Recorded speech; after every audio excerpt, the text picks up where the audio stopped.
Hi.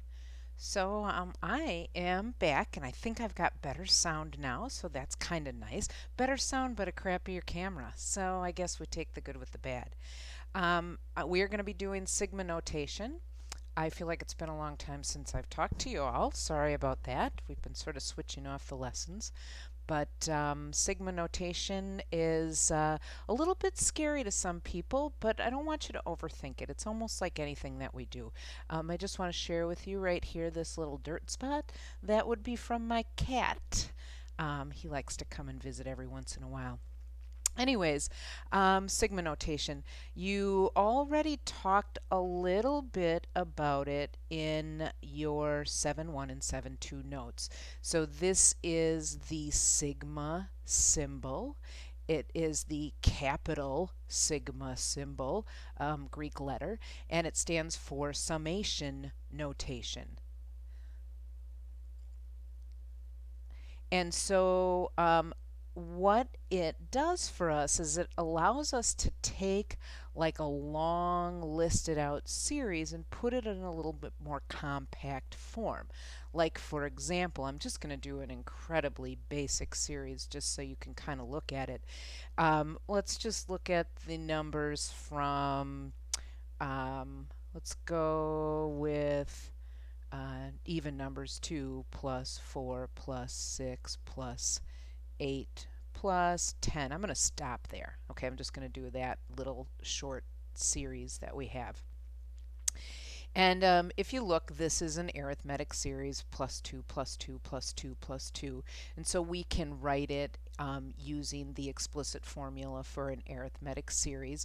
Or some of you might recognize right away that really all I'm doing is I am doing 2 times numbers. So where I start with 1, 2 times 1 gives me 2.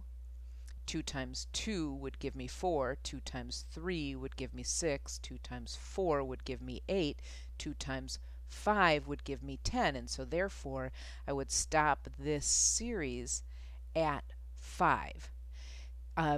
Keep in mind when you use these numbers, this means that I'm going to start by plugging in 1, and then I'm going to plug in every consecutive number, whole number, up until 5. So I plug in 1, I plug in 2, I plug in 3, I plug in 4, I plug in 5.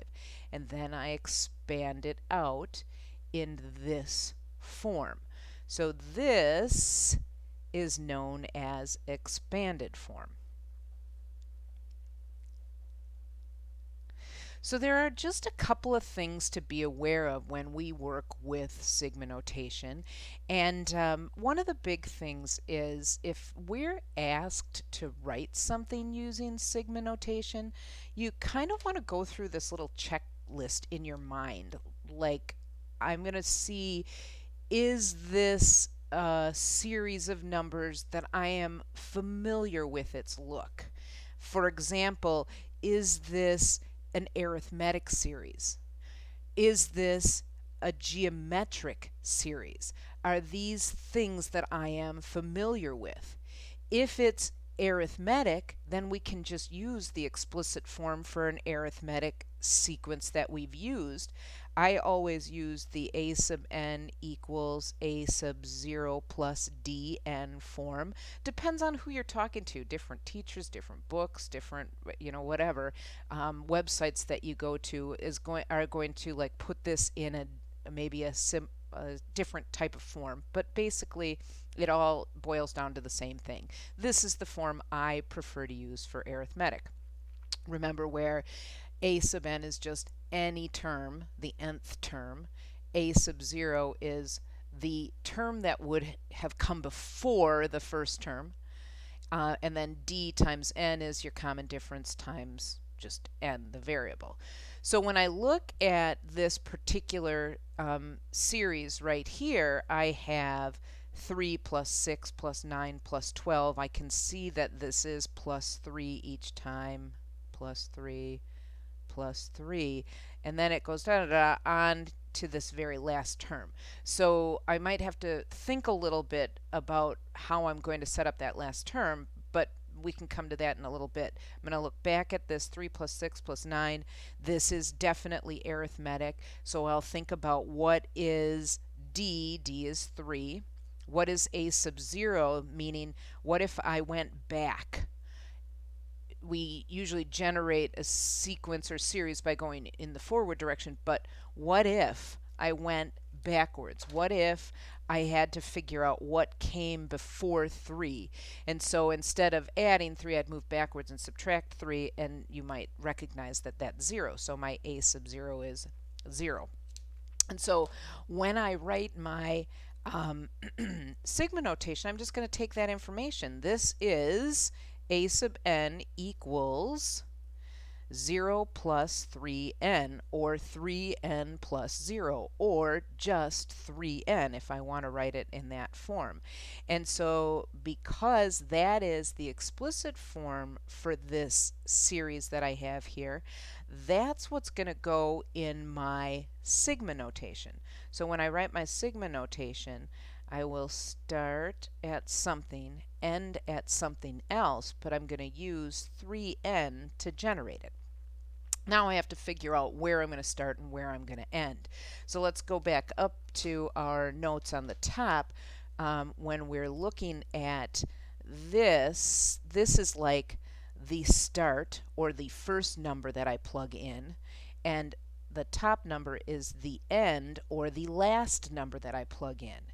And so I have to keep in mind that I will plug in starting at 1, 2, 3, 4, stop at 5. That's what I'm going to be plugging in to get this. So let's use that to help us figure out what our starting and end is for this series. And some of you probably have already realized it, but I'm going to be asking myself, what do I plug in for n in order to get 3? Well, that should be fairly obvious, 1. And then what do I plug in for n to get this last term, 60? And again, that shouldn't be too terrible, but I would do 20. So now a lot of people ask, do I always start at 1? Do I always start at 1? Do I have to start at 1? You really don't. This is just a basic way of writing this series, but it's not the only way. And so just as a quick side note, I want to just add that you could generate this series in many, many, many, many different ways. And so sometimes you might see it written in a different form. Like, for example, what if I don't do 3n here? What if I do something like 3n plus 3? Okay, so I've adjusted this slightly because I'm adding 3 each time. I'm starting at 3. Then I would actually have to start my sequence in a different spot, because if I plugged in 1, 3 times 1 plus 3 gives me 6, and 6 is not my first term. So I have to try and figure out what I'd plug in to get the first term, which is 3. Well, that turns out to be 0. Well, if I start by plugging in 0 and I want to end at 60, this is also going to change my end point too, because if I plug in 20 into this formula, I would end up with 63 as my end term. I don't want that. I don't want to start at 6 and I don't want to end at 63. I want to start at 3 and end at 60. And so I have to figure out what n is going to give me that last term. Well, if you want to do the algebra, I do 3n plus 3. I want to find out when that's going to equal 60. And so when I solve 3n, I subtract 3 from both sides. I get 57. I divide by 3. I get 19. That means my top number is going to be 19. Now, I'm not showing you this because you have to do this.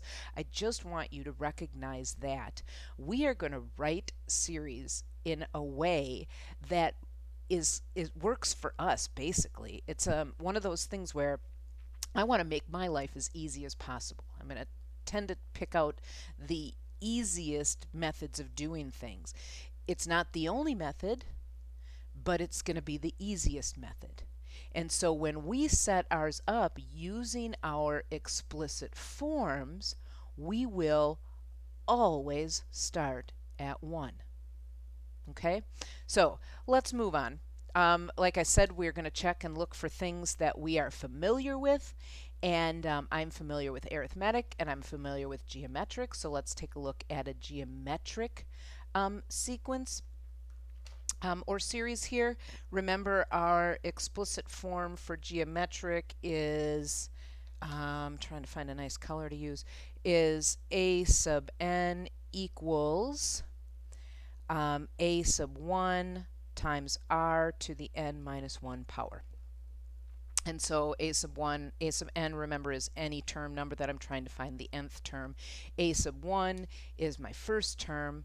R is my common ratio.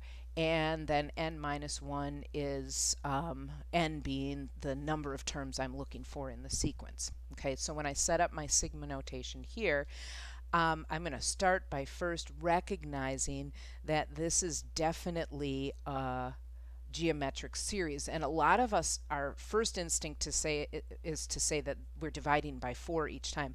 But the thing to remember for geometric series is that you actually are multiplying each time. So even though it looks like I'm dividing by 4, I'm actually multiplying by a fraction, multiplying by 1/4 each time. And so my r is actually 1/4.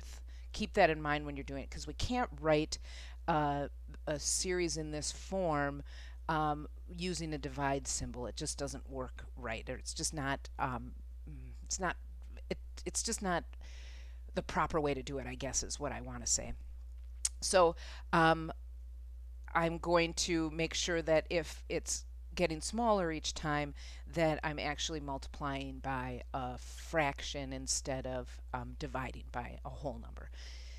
So I also need a sub 1 for this. When we do geometric, we don't need to go back to a sub 0 like we did in this past one. So I'm just going to go figure out what my first term is. It's always right there for me. So a sub n is equal to a sub 1 times r, I'm going to put that in a fraction, r to the n minus 1 power. I just want to do a little side note.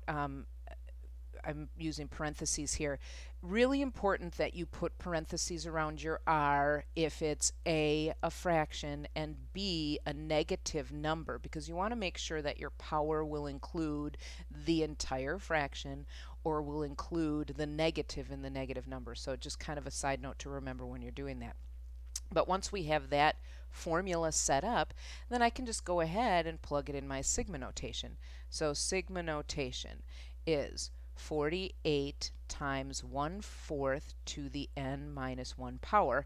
And so my final thing that I have to finish off here is, what am I going to use for my start? Well, we forced it to start at the first term, and therefore I'm going to start at 1. And what am I going to use for my end? Well, this one doesn't end at a particular number, so I can't figure out what am I going to plug in to get ... forever and ever and ever. So we just put a beautiful little infinity symbol up on the top. So this ends up being the way we write this formula. But remember, it's absolutely not the only way to write using sigma notation. It's the way that we're going to write it. Most of the time, you are going to encounter sigma notation. Right now, for what we're doing in pre-calc, you're going to encounter an arithmetic sequence or series, or a geometric series. Occasionally, you'll encounter something else that's like a special case. But for the most part, it's going to be arithmetic or geometric. But I'm going to show you a couple of special cases that might show up. One is perfect squares.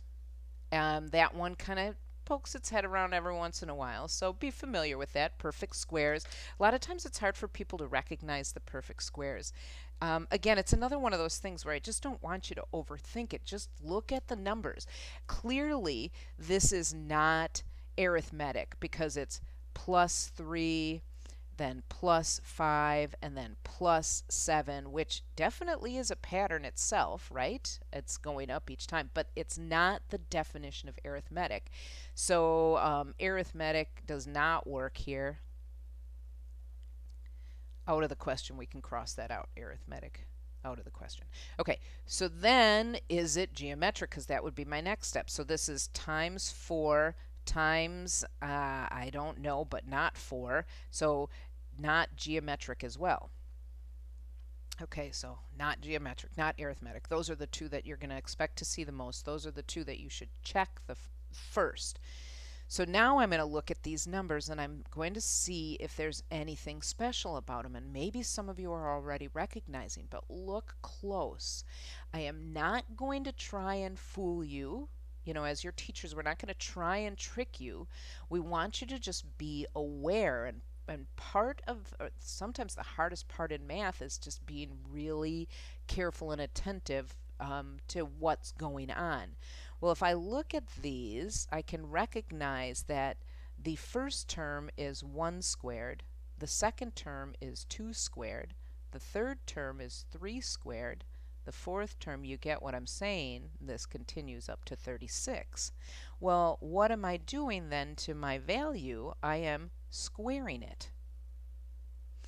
Where did I start? I started by squaring 1, and I ended by squaring something that gets me 36. 6. So I started at 1, I ended at 6. Now I just want to point out again that that's what we're using for this sigma notation. That's the easiest way to write it. But here's another example of maybe a series that involves perfect squares where I'm not going to start at 1 because the perfect square that I put in there is not 1 squared. Right? So this is just like a sort of off the kind of path example. What if I have a series that is 81 plus 100 plus 121? I'm going to stop there. I'm not going to go any further, okay? But if I look at these and if I think about what's going on in math, I recognize these things as perfect squares. In fact, this is 9 squared plus 10 squared plus 11 squared.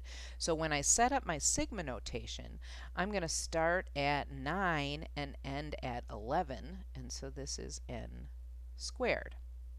So notice I wrote a sigma notation that didn't start at 1. But that's because I didn't use an explicit form like we did in A and B in the first one. I used instead a special case, like something else that happened, a different pattern.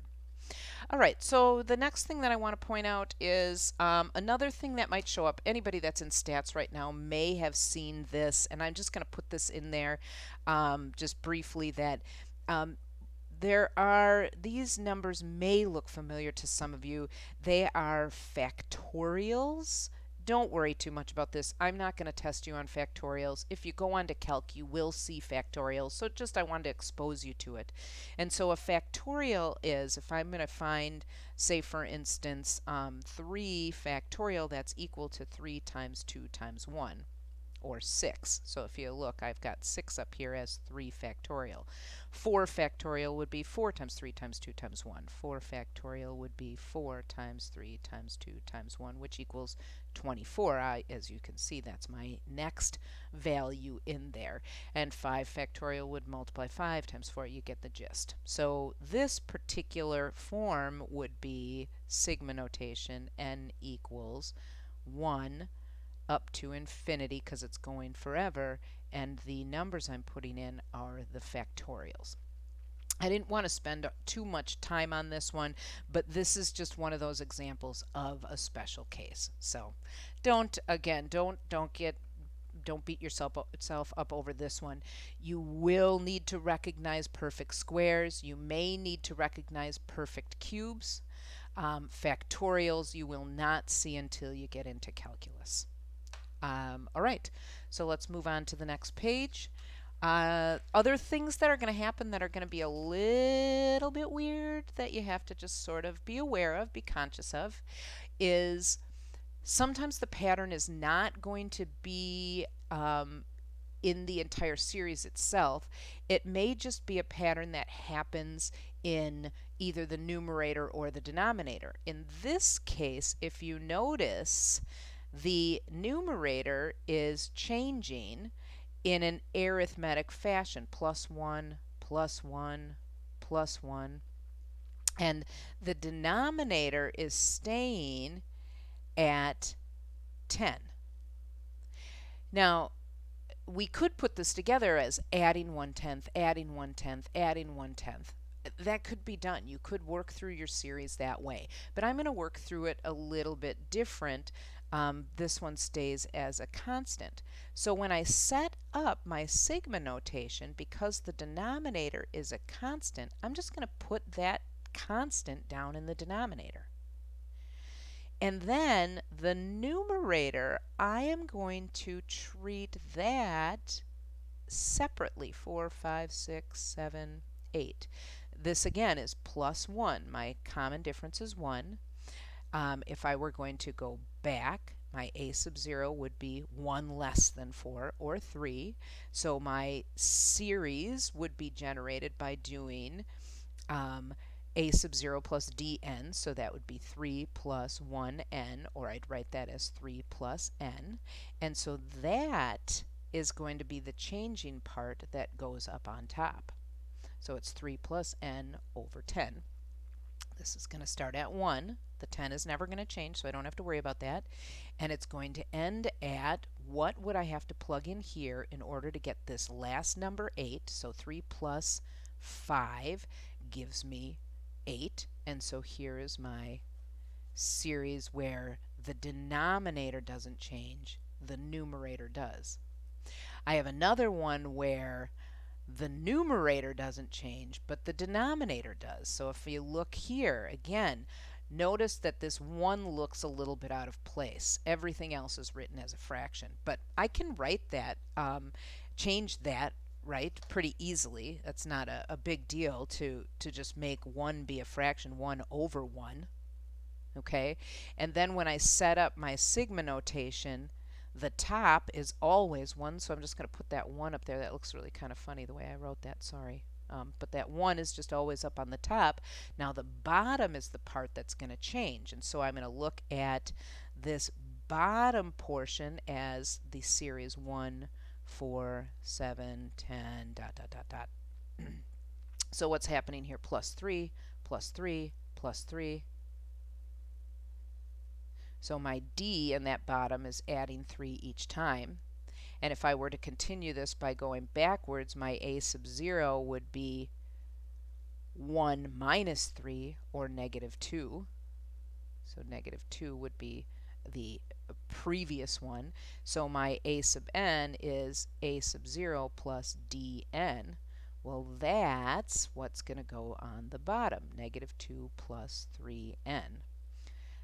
And then some people might write that as 3n minus 2, and remember, that's okay. That kind of stuff doesn't bother me either way. If you prefer the letter to be first, great, put it first. If you don't, don't. I just kind of always leave it in that form. It doesn't matter that much.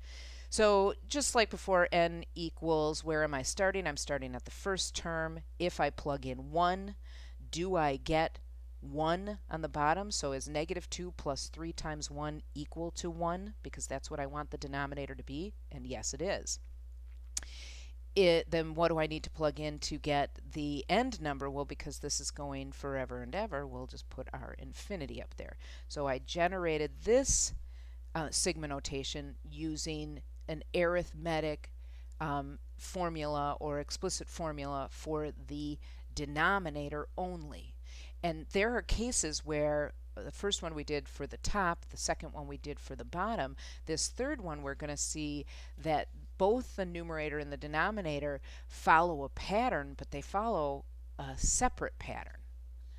Okay, so if I look at this, I notice that, and I shouldn't even say they follow like too different of a pattern, but their starting place is different is the more important part of this. So when I look at this particular series, I notice that I'm starting at 2, I'm adding 1, I'm adding 1, I'm continuing forever. That's adding 1. Sorry about that. this marker gets a little messy. Okay, pretend that says +1, all right? Pretend that just says +1 there. And then I'm doing the same thing on the bottom. I'm adding 1, I'm adding 1. Again, the issue is that I have two different sequences going on, or two different series going on. The top one is 2, 3, 4, forever and ever, and the bottom one is 3, 4, 5, forever and ever. So what I'm going to do when I set up my sigma notation is I'm just going to have a position for the series for the top and a position for the series for the bottom. And so I will start by finding my D, 1, and my A sub 0, also 1. And so my top, this is my numerator portion. My numerator, my top, follows this pattern, 1 plus 1n, or I write that as 1 plus n. So that's what's going to go on the top. That's the numerator. This is what I use to generate the numerator. Now the denominator I'm going to do the same thing for. I'm going to just change my color again. The denominator, it's +1 plus 1 as well, so my D is still 1, but my A sub 0, if I go back, what comes before 3, that one is 2. And so this formula is A sub n equals 2 plus 1n, or 2 plus n. So that's going to be the bottom portion of this. And so I have 1 plus n, 2 plus n. And because I developed both of those using a basic arithmetic explicit formula, I am allowed to start this then at 1, and this is going on infinitely, so it's going to end at infinity, and so this would be my final answer. Now I just want to again point out that we don't always have to start at 1. Just the nature of how I did this, I forced it to start at 1. I made my life a little bit easier, but some of you may feel like, oh, I want to be creative, don't stifle my creativity. You could write this a different way. So maybe you would recognize here, I don't want to start at 1, I'm going to start at 2. Well, if I start at 2, then the top is just n, and the bottom is n plus 1, but I'm still going to go to infinity, so this would be an alternate solution. And we could play with this all day long. I could just keep going on. You could say, I want to start at 3, so then the top would be n minus 1, and n on the bottom, and we could do that infinitely. And it's not necessary. You only need to write one, and whichever one you decide you want to write it. But most people just do not like to go too crazy. Okay, I'm just going to keep it pretty basic, and so that's what we're doing there. Okay, so we're going to finish today with one addition up to here. Now, up to here, like if you stopped the video here, I'm not suggesting that you do, but if you stopped the video here, you would have all that you need to know to get you through the this section, okay? But I do want to add that especially if you're heading into calculus, there are also going to be other things that happen, and one of the big things that you're going to see happen is alternating signs. And so an alternating signs, all that does is it adds the concept of a -1 being multiplied to a particular power. So again, I'm not going to spend a ton of time on this. I just want to kind of go over it briefly so that those of you who are going on have seen it. Okay, alternating signs can happen if it's a geometric series or sequence, okay? So just by multiplying an r that is less than 0 or an r that is negative. So in this particular case, if you look at it, it starts at -3. I multiply by -3. I'll do my little arrow times -3 times -3 times -3. You see what's going on. And so my alternating sign will be taken care of in the fact that this is just multiplying by an r that is negative. And my a sub 1 is negative 3 itself. I don't know why I put a parenthesis around that. I guess whatever. I'm going with it. I did it. I'm going with it. I'm sticking with it. So my series is a sub n equals negative 3 times negative 3 to the n minus 1 power. This is a kind of special case. This could also be written as negative 3 to the nth power, and that only happens if a sub 1 equals r. We can kind of blend them in together. But for some of you, you'll be just, if it's fine, happy with it here. Some of you might be okay with rewriting it like that. I'm just going to go with the form that most of us are comfortable seeing and write it in that form. This series is n equals 1 to infinity of negative 3 times negative 3 to the n minus 1 power. That would be how I'd leave my answer for that one. So the alternating sign, that you might be thinking, well, what's the big deal? That we've done that before, we've seen that before. And so my point is that sometimes an alternating sign is really just a matter of being a geometric sequence or series, okay? But it's not always the case, as we'll see in the next few problems. So the alternating sign here is not a result of it being a geometric series, because if you look, there's nothing really nice and consistent that I can multiply each time to get the next term. But if I do look close and I take the absolute value of everything, I can see that the actual sequence of numbers is 3, 5, 7, 9, 11, 13, 15. And if you can look closely, that is arithmetic, okay? But I'm not in the original series. I can't add negative 8 and then from there add negative 8 again and get 7. It's not going to work. The series doesn't follow right. But the actual numbers, if you take the absolute value of the numbers, it does follow arithmetic. So I am going to create my series by just generating a formula that's going to get the numbers, and then I'll add something else to get the signs. And so the something else, again, has to do with a negative 1, multiplying by negative 1. So my d for this series is 2. My a sub 0, if I were to go back, would be 1. My a sub n here is 1 plus 2n. So when I set up my sigma notation, I put 1 plus 2n there. I'm going to start at 1. I'm going to go to infinity. But again, that'll generate the 3, the 5, the 7, the 9, all the way through. What about the fact that it's positive to negative to positive to negative? So I'm going to multiply a negative 1 on there. Okay, so here's the next problem. If I just multiply by negative 1, that's going to make everything negative. So I have to use the concept of the powers. So even powers are going to make a negative positive, and odd powers are going to keep a negative negative. And so what I'll do is I will start by, I need to multiply this by negative 1 because I want a positive number. I need to make it start at an even value. So if I put n there, my first term is 1, an odd value, and I don't want it to be odd. I want it to be even. I hope that, again, kind of makes sense. So what I'm going to do is I'm going to force this n to be the closest even number that I can, and I can do that either by adding 1 or subtracting 1. So typically I'll subtract 1. That just forces the n that started at 1 to go down to 1 minus 1, or 0, and anything to the 0 power is positive 1. But then when I plug in the next term, 2, it would be 2 minus 1, which is 1, and negative 1 to the first power is negative 1.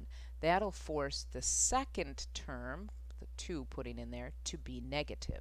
And so I'm just forcing that sign to go back and forth. So that's how I deal with alternating signs when it's not a geometric series. So let's do another one just kind of in a similar fashion. The only difference with this one is when I look at it, it starts with a negative number, so I have to keep that in mind when I'm generating my series. So I'm going to start by looking at 10, 20, 30, 40, 50. That itself is arithmetic with a D of 10 and a sub 0 of 0 actually. If I went back, remember back previous, that would, I'm adding 10 to generate the series here or sequence here.